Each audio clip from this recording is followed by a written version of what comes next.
really don't know why I signed up for this. I am terrified of heights. Hey!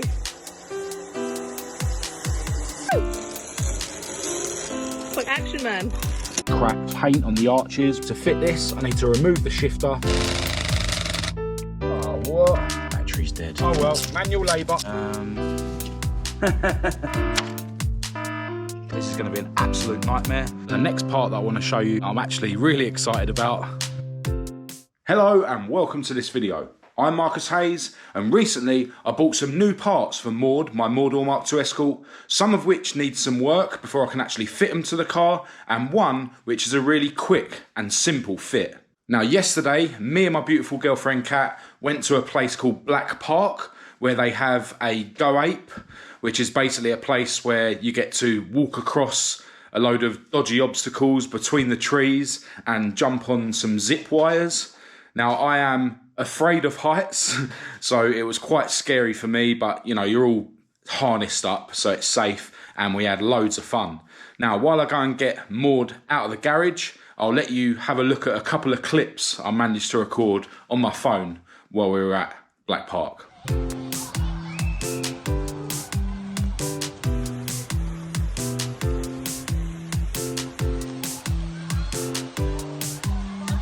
I really don't know why I signed up for this. I am terrified of heights.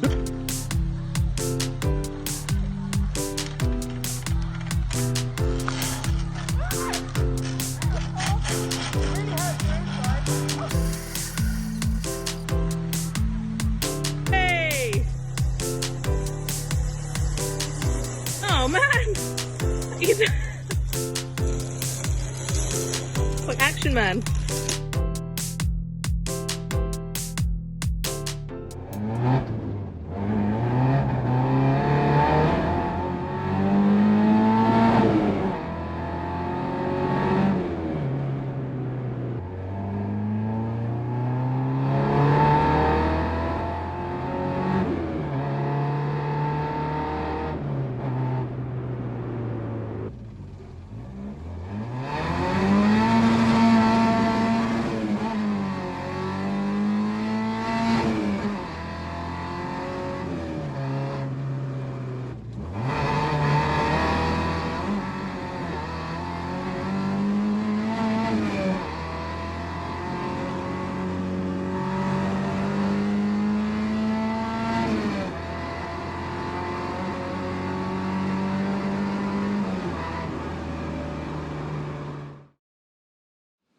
All right, so we've made it to the garage. I've actually been here quite a while, and I've got Maud jacked up, and I've basically been making a start on touching up the paint on the arches where it was cracked from when I rolled the arches in the last video. So far, I've got the primer on there. I did give it a little bit of a tickle with the sandpaper first, and yeah, I'll just touch it up with the Signal Blue in a little while. I was also going to be having another look at the knocking sound that seems to be coming from the driver's side front, because yeah, it's come back. It's not as bad as it was, but the front wing is still tight. So the noise obviously wasn't solely being caused by the front wing. I was under the car wiggling the exhaust and the prop shaft and stuff, and that seemed to make the noise that I can hear when I'm going over bumps. And it seems like the noise is actually coming from the gearbox, so it's obviously banging on the tunnel or something, but the gearbox mount bolts are all tight, so yeah, I'm going to ignore that noise. There's obviously nothing to worry about. There is something I want to do that does involve the gearbox though, more specifically the shifter. There's basically a little plastic bush thing that goes in between the shifter and the gearbox, and the last time that I had the shifter off, I noticed that that plastic thing was broken, so I've ordered another one off of eBay, and here it is, this little plastic thing. It's about £16 off eBay. Apparently it's a heavy duty one. I think Burton Power do an even more heavy duty one that's made of metal, but I've heard that that can make the rattle that these quick shifts make even worse. So yeah, I decided to go with this heavy duty plastic one. So to fit this, I need to remove the shifter, which is just a case of undoing the 3 bolts that hold the shifter to the gearbox, and then I'll throw this new piece in. For years I've actually had this shifter attached with 3 random bolts. 2 of them are 13mm and 1 of them's 12. But I did buy some short bolts from Toolstation the other day, and I'm hoping that these are going to be short enough. Oh, what? Battery's dead. That's the last one I've got here as well. Oh well, manual labour. As you can see, the old plastic clip has come out with the shifter. That's where it's broke there. I didn't make a note of which way round it goes. That was silly. I think it goes that way. There's that bit there, it looks like there's a little dimple on there for it. Not sure if this is supposed to have grease on it or what.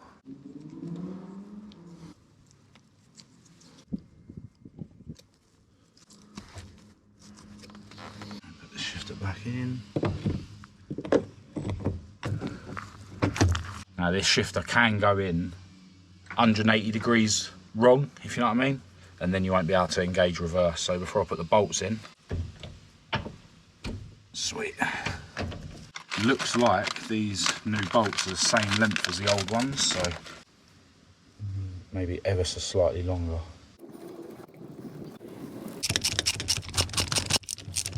Now I have actually been having a little bit of an issue where when I'm stopped, it's sort of hard to get the gearbox into first. Now, that could normally mean that the clutch cable is too tight, I think, but the biting point is already quite high, and I reckon that if I tighten the cable any more, the clutch will slip. So, yeah, hopefully this bush will solve that issue, but on past experiences, it's probably something to do with what's going on in the bell housing with the clutch, but time will tell. Right, so I've got some more parts to show you that I've bought for Maud, but I think what I'm going to do now is run round and touch up the arches with the Signal blue paint, because it seems like the primer is now dry.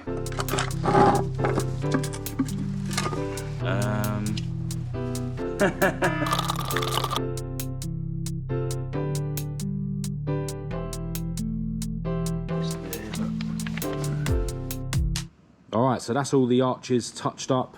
It should dry now before we need to leave it, although I might actually take my dad's Mark III home with me today because of what's going on with the fuel in England at the moment. There's a fuel shortage, although there isn't. There's just loads of idiots queuing up, panicking. Anyway, one thing on this car that doesn't currently match her new black and blue colour scheme is the bumpers. And recently, I bought another set of bumpers off of eBay. Now, originally the plan was to try and find time to key up Maud's current bumpers and give them a coat of satin black with a spray can. But yeah, I'll never get round to it. These bumpers are both, you know, damaged. You can see this one's dented in here.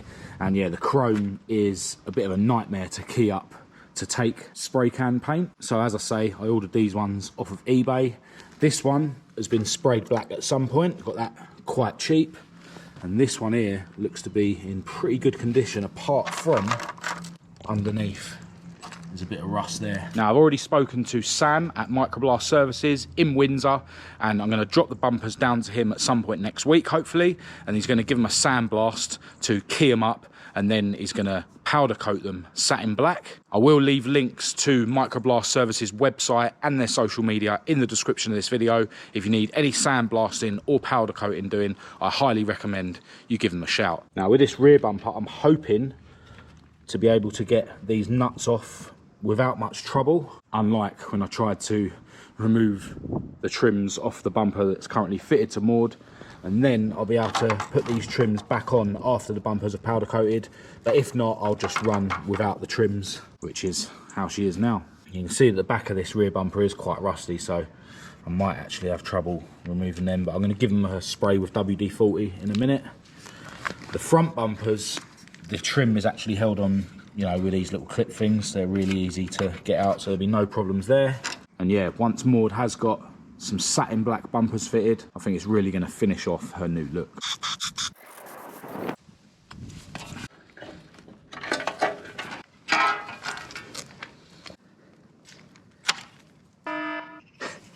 Bit rusted on. Yep, that's what happens. Oh.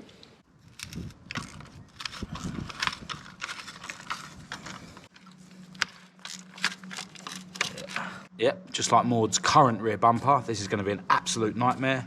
So I'm probably going to have to destroy the trim just to get it off. So it looks like Maud will be running trimless bumpers for the foreseeable future. I'm not going to worry about this today. I'll come back around here when I've got a battery for the gun and get this trim off. That does mean now I've got 2 sets of front trims that I can sell. Or maybe I'll have a car coming soon that I can use these for. Alright, so the next part that I want to show you that I've bought for Maud is something that I'm actually really excited about. Another engine. So what we have here is another ST170 engine that I picked up 2 days ago. It didn't look like this when I picked it up, obviously. I purchased it from a guy called Josh who had it listed on eBay, and he said he watches some of the videos, so if you're watching, massive shout to you, mate. Now, we actually went and collected this in Roger, Cat's plastic Ford Fiesta, and the morning that we got it back, I was able to get it on the stand and strip it all down and make a start on getting rid of the rust on the block with a wire brush and a drill. There actually wasn't too much rust on this engine block. It's reported to have done 90,000 miles, this engine, although Josh admitted that he wasn't 100% sure. He actually bought this engine off of eBay himself, and it was going to be going in his Sierra project, which he's now sold and replaced with a Honda Civic Type R. So yeah, once I'd sort of ground all the rust off with a wire brush and a drill, I then gave the block a coat of Cure Rust, and then once I'd left that a few hours to go off, I gave it a little coat of etch primer, and then I painted it silver, and it looks absolutely amazing. The paint I like to use is this Plasticoat Project Enamel, and you can purchase this stuff from Hobbycraft, although Kat was saying you can also get it in Wilkinson's. In the past, when I've painted engine blocks with this, it really does last quite long. Yeah, as you can see, I've roughly bolted on the bike carbs that I've had in my garage for ages, and those of you who've been watching my videos will remember that these were given to me by Johnny Bamba, so massive thanks to you if you're watching. And I've also roughly bolted on the valve cover, cam belt cover, and this other little cover down here, which were hydro dipped for me ages ago by a guy called Kieran, who also has a YouTube channel called Little Red Fiesta, so definitely go and check that out if you haven't already. I'll leave a link to it in the description. And yeah, massive thanks again to you, Kieran, if you're watching. I'm actually planning to get this engine in Maud pretty soon. When I had an engine before that was supposed to go in Maud, which ended up going in Esther, I was sort of waiting until I got a better sump, but I have now managed to get Maud's current sump, which will be going on this new engine, to stay leak free, thanks to putting a couple of extra bolts at the front and a couple of extra bolts at the back. I still do need to top up Maud's engine with oil every now and again, even though it's not leaking out the sump. And yeah, this engine is really tired. When you boot it, you look in the rear view mirror and you can see a cloud of smoke, so it's definitely burning oil. And who knows, maybe now that the sump is sealed properly, it might be chucking oil into the catch can, which is just a Halford's coolant bottle on this car. But yeah, I haven't bothered checking. But when you're running the engine, you can see smoke coming out of the, I'm calling it a breather, but it's just the handle for the bottle that I've cut. So yeah, Maud's engine does seem to be leak free, but it is really tired, so I want to get this new engine in really soon. I've already got a spare sump gasket, which is a much thicker, better quality gasket than what Neil Dunn supplies with his sumps. I do still have clearance issues on the cross member. The cross member that's currently fitted has been cut out, but I do have another cross member in the garage which was strengthened for me by Inky at Inky's Autos, and I'll leave a link to his social media in the description.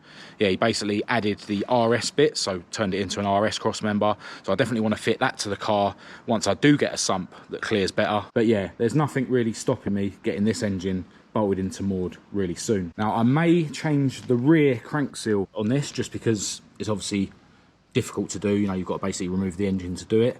But other than that, I'm not going to really change anything.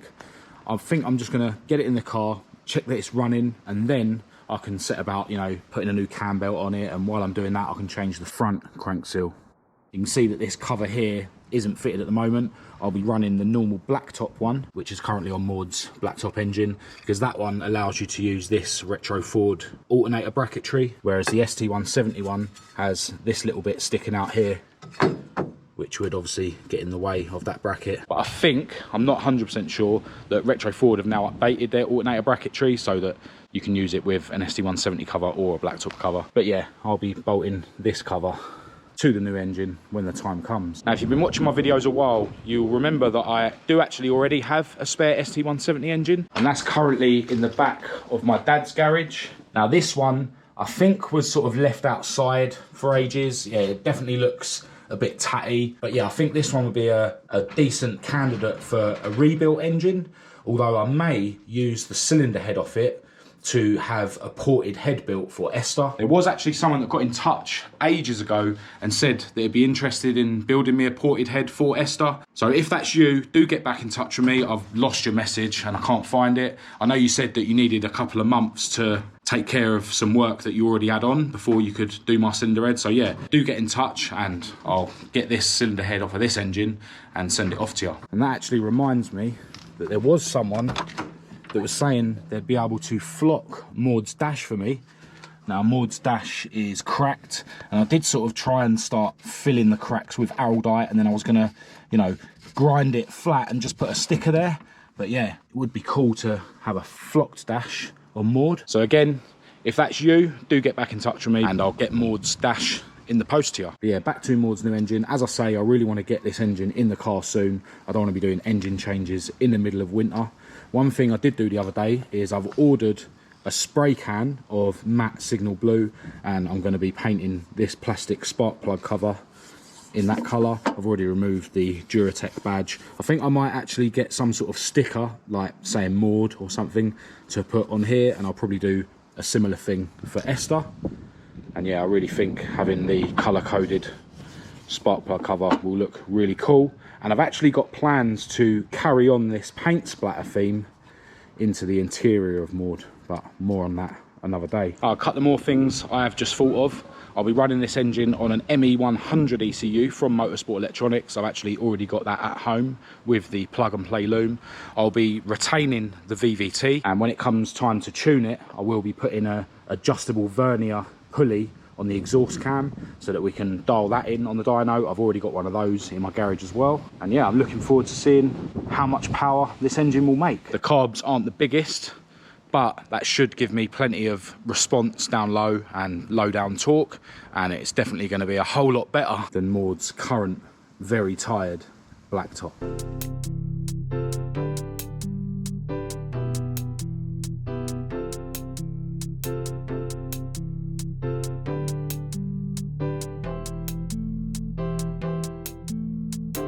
So yeah, plenty happening in the near future with Maud, and I'll obviously be sharing it all with you guys on the channel.